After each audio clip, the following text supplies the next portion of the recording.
लेकिन जब वो लोगों के साथ मिलते हैं ना, बातें करते हैं ना, आप देखो उनकी बातों में कोई गॉडलीनेस नहीं है।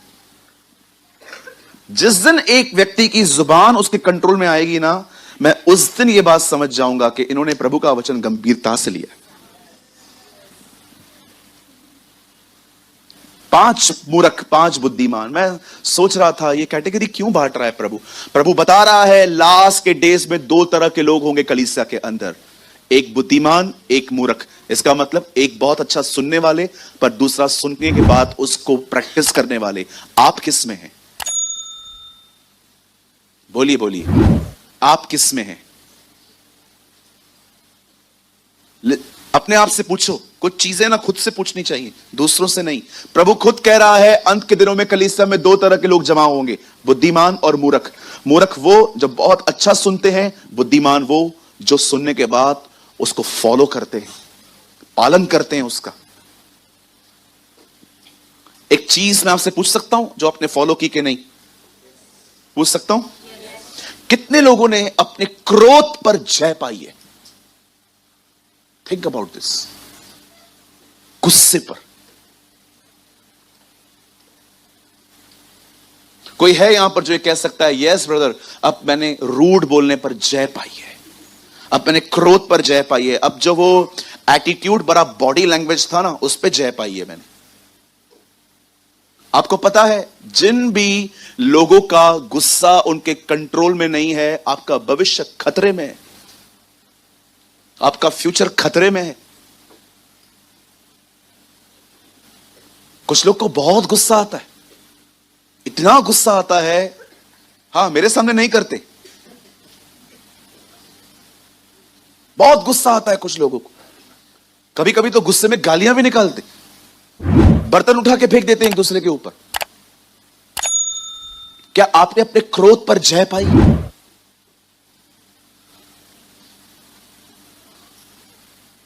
मैं आपको अपना एक पाप बताऊं।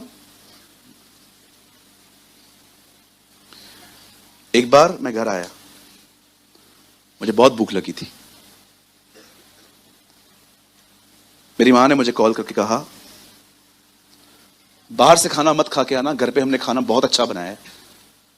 और मैंने शाम से कुछ नहीं खाया था क्योंकि मेरी बहुत अच्छी डिश बनी थी। मैं घर आया तो वो डिश वैसे नहीं बनी थी जैसे मुझे चाहिए थी। मैं इतना रूठ गया, ये खाना है, इससे अच्छा तो मैं बाहर से खा के आता, ये क्या खाना है? मेरी मां ने बोला वेट मैं तुझे कुछ और बना के देती हूं। नहीं चाहिए मुझे कुछ भी। बाद में 1 घंटे के बाद मैंने कहा ऑमलेट बना। जब गुस्सा नीचे उतरा, मैं प्रभु को कह रहा था प्रभु इतनी छोटी चीज पे मैं गुस्सा कर रहा हूं, मैं गाली कब सुनूंगा? कितनी छोटी छोटी चीजों पे आपको गुस्से आते हैं। मैं अपना पाप कलीसिया के सामने बता रहा हूं, हां मैंने ऐसा किया है। मैं रोया, रात भर मैं प्रभु के सामने रोया। मैंने कहा प्रभु मुझे माफ कर। मैंने गुस्से में पता है अपनी मां को क्या कहा? मैंने कहा मम्मी कोई आदमी नहीं मरे ना, ये खाना खिला दे, उसी समय मर जाएगा। मैंने इतने रूड वर्ड्स यूज किए। मैंने कहा मम्मी कोई खाना अगर नहीं मर रहा है ना, जिसके प्राण निकलने पर हैं पर निकल नहीं रहे हैं, उनको ये खाना खिला दे, मर जाएगा वो उधर ही। मेरी मां बेचारी मुझे कुछ नहीं बोल रही थी, उससे पता थी ये पागल हो गया। मैं इतना गिल्ट फील कर रहा था। मैंने कहा प्रभु मैंने कितनी छोटी चीज को बड़ा बनाया। कुछ लोग होते हैं ना, आपको पता है गुस्सा आता क्यों है? एलीशा नामान से मिलने नहीं गया, नामान गुस्सा आ गया। बताइए गुस्सा क्यों आया? ऐसा करिए थोड़ा ऐसे करना, बाजू को लग न जाए। बोलो जो कोई अपनी नजर में बहुत बड़ा होता है उन्हें गुस्सा जल्दी आता है। मैं सेनापति है, मेरे से नहीं मिलने आया, हम भी तेरी नहीं मानेगा। अरे इतना गुस्सा आता है तुझे, इतना गुस्सा। क्या आपने क्रोध पर जय पाई? बुधे ने थो सुनता नहीं है तू। अरे ये कोई बात करने का तरीका? कुछ बहनों के घर है ना ट्रेन की तरह इतने बड़े होते। वो बच्चा उधर खेल रहा है, समझो बच्चे का नाम रॉकी है, रोटियां पका रही है, रॉकी वो सुनेगा। रॉकी, रॉकी, ओ रॉकी, आ, वो उधर से लगा पड़ा है। 5 मिनट, चला चला चला चला चला चला चला चला। रॉकी, कौन मूर्ख है, मां के बच्चा? वो सुनेगा। इतना बड़ा तुम लोग का घर है, तुम लोग को बाइक चाहिए रहती है वहां तक जाने के लिए। अरे मेरी बहन, रोटियां बाजू में छोड़, कान पकड़ के लेके आना उसको। वो सुनेगा। जब आप 4 बार कहोगे, उसके बाद आप जाओगे, इधर आ, उसका कॉलर पकड़ पकड़ के चल चल चल। किसने गुस्सा दिलाया? आप खुद जिम्मेदार हैं। मैं कभी किसको दूर से नहीं बुलाता हूं। मुझे घर में किसी को भी बुलाना पड़ता है ना, पता है मैं क्या करता हूं? उसके मोबाइल पे मिस कॉल देता हूं। विश्वास करो, आप पूछ लो बोले किसी से भी, उनके फोन पे। मुझे घर पे चिल्लाना बिल्कुल पसंद नहीं है भाई। घर पे शांति रखो। घर है, इट्स अ, घर में पीस होना चाहिए। चिल्लम चिल्लिए, इधर आ रहे, उधर आ, ये क्या है ये सब? और कुछ भाई बहनों का बोलना तो इतना अलग है, सुनता है। अरे थोड़ा आहिस्ते बोल यार। मी काय करूं, मैं तो बुला। अरे आहिस्ते बोलो। आप बिलीव करो, मेरे घर पे टीवी ज्यादा चलती ना, आवाज में फोन करके बोलता हूं प्लीज आवाज कम करो। घर है ये, कम करो आवाज। घर पे शांति रखो। जिन घरों में जाओ, आप सोचो हम मर्द कभी कभी कितना कितना थक के आते हैं, और जैसे दरवाजे पहुंचे, घर आने का मन करेगा। धन्य है वे जिनके घरों में शांतियां हैं, उनके मर्द हर रात लौटेंगे।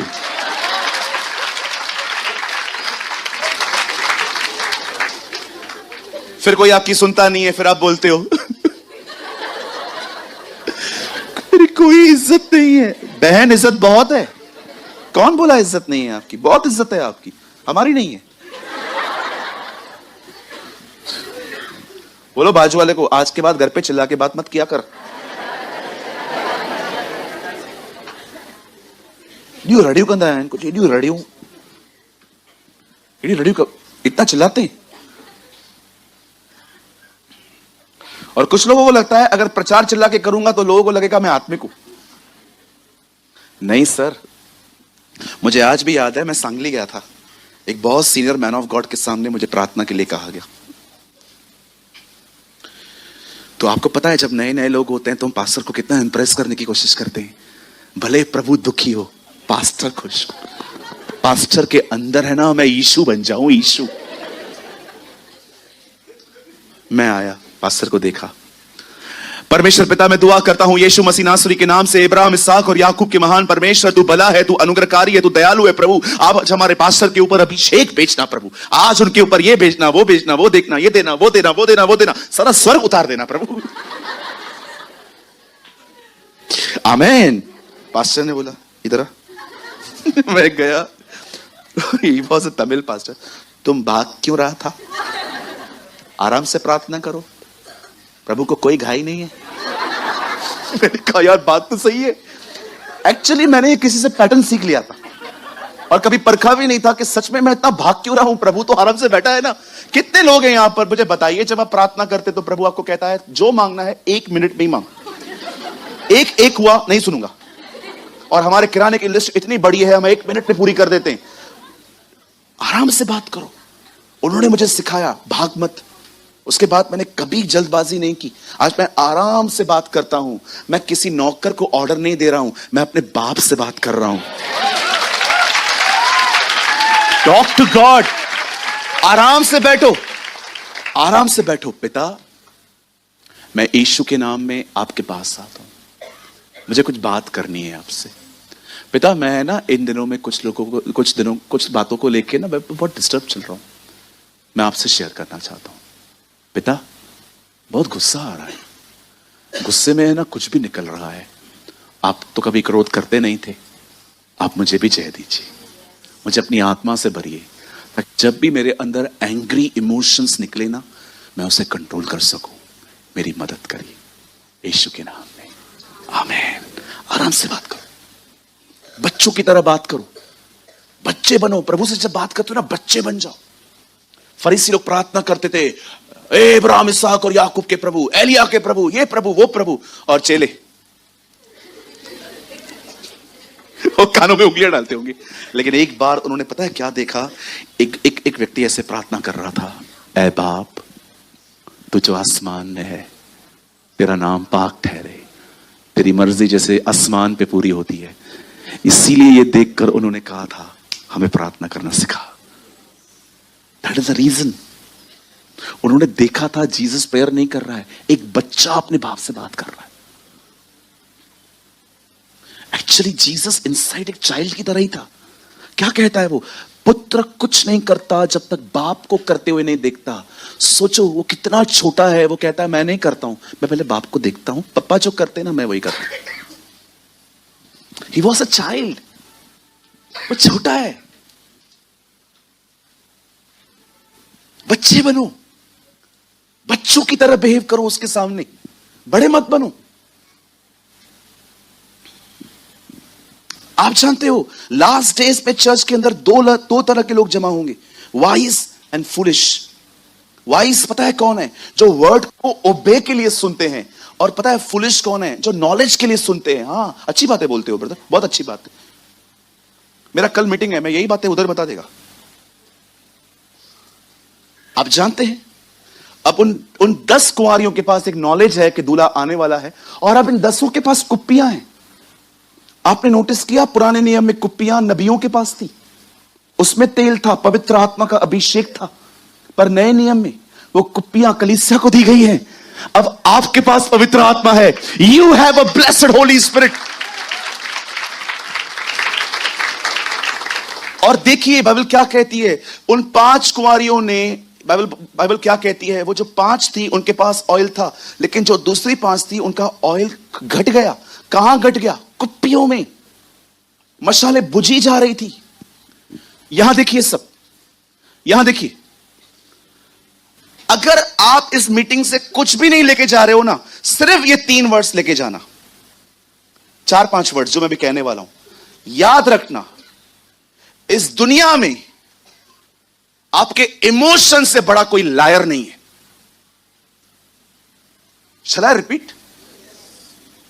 इस दुनिया में आपके अंदर से उठने वाले इमोशन से बड़ा कोई लायर नहीं है।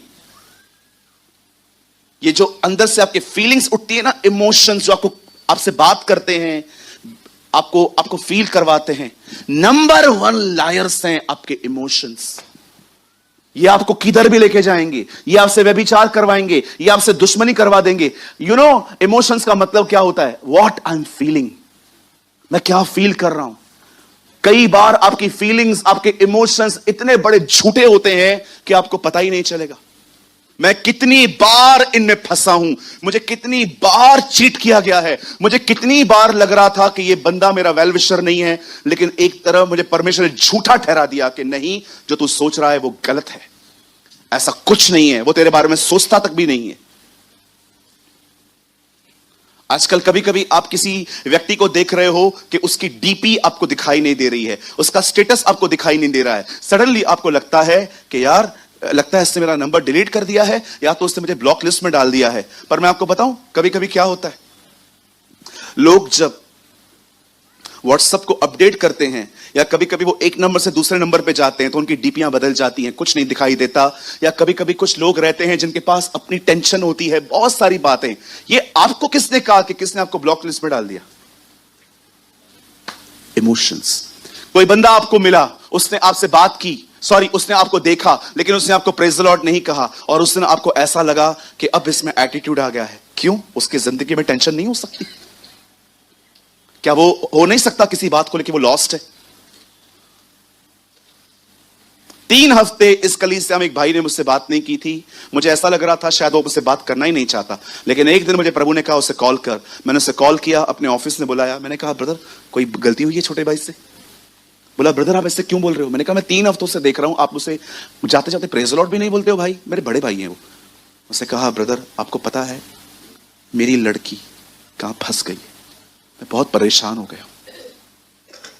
मैंने कहा प्रभु मैं क्या सोचता हूं, emotions are the biggest lawyers.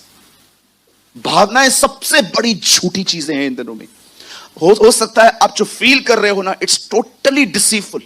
इसीलिए खुदा का पाक कलाम भी कहता है हृदय तो सबसे अधिक धोखा देने वाली वस्तु है, इसमें असाध्य रोग लगा हुआ है। ये मैं नहीं, आपको पता है मैं जो कह रहा हूं ना, बाइबल से 100% सपोर्ट करती है। पढ़ा है आपने? दिल तो सबसे अधिक धोखा देने वाली वस्तु है, इसमें तो असाध्य रोग लगा हुआ है। पता है कौन सा रोग? नेगेटिव। आपको पता है कब इमोशंस आपको कंट्रोल करना स्टार्ट करते हैं? कब आपको फीलिंग्स आपको पकड़ना स्टार्ट करती हैं? आपको पता है व्यभिचार में कौन गिरता है बार बार? जो इमोशनल है। अगर आप इमोशनल हो ना, आप बार बार गिरते रहोगे। अगर आप किसी चेहरे को देखते हैं और आपके अंदर फीलिंग्स उठती हैं और आप उसको पकड़ना नहीं जानते हो, काबू में नहीं करना चाहते हो, कोई आपको नहीं बचा पाएगा। सैमसंग को देखिए, कभी कभी तो वो किसी वैश्या के पास चला जाता था, उसे पता नहीं चलता था। आप पढ़ के देखिए, खुदा के कलाम में लिखा है। बहुत सारे लोग पता है क्यों बार बार सेम गुनाहों में गिरते हैं? रीजन क्या है? इमोशनल है वो। आपको पता है यूसुफ क्यों बचा? क्योंकि वो इमोशनल नहीं था। इवन आप पढ़ के देखिए खुदा के पाक कलाम में क्या लिखा है। याकूब को परमेश्वर ने कौन दिया था? लिया के राहेल? लिया दी थी प्रभु ने उसको, लेकिन बाद में उसने राहेल चाहिए। राहेल उसको स्टार्टिंग से पसंद थी, लेकिन परमेश्वर ने सबसे पहले उसको लिया दी थी। मरते समय वो क्या कहता है? मुझे लिया के बाजू में गाड़ना, राहेल के बाजू में नहीं। क्यों? क्योंकि वो जान गया लिया प्रभु ने दी, राहेल मेरे इमोशंस थे। आप जानते हो जब इंसान की कुप्पियां खाली होना शुरू हो जाती है ना, वो डिसीव होना स्टार्ट हो जाते हैं। आज भी आप में से बहुत